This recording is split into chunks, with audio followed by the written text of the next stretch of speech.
Hi everyone, in front of me I've got Nothing Phone 2a, and let me share with you how to change system language on this device.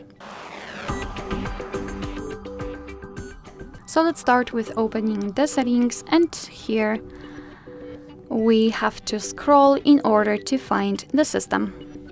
Now let's tap on the languages at the top and tap on system languages.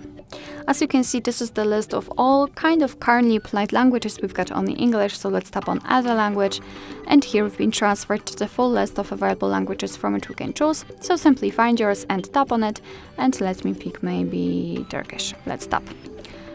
Choose the region, and as you can see, in my case, Turkish language has been immediately applied to this list. However, the English is still a main one, so all we have to do right now is to reorder the languages.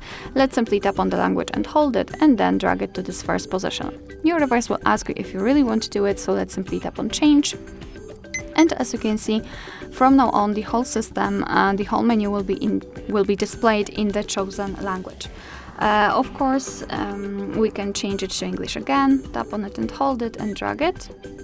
And I believe that was the option, the proper option to change. And here we've got English. Of course, if you want, you can also remove the languages from this list. If you do not really need the shortcut of 2 or more languages, just tap on the 3 that's icon and tap on Remove. Mark the language and tap on the trash bin icon. Tap on Remove. And as you can see, we've got only English left. Alright, so that will be all. Thank you so much for watching. I hope that this video was helpful, and if it was, please hit the subscribe button and leave the thumbs up.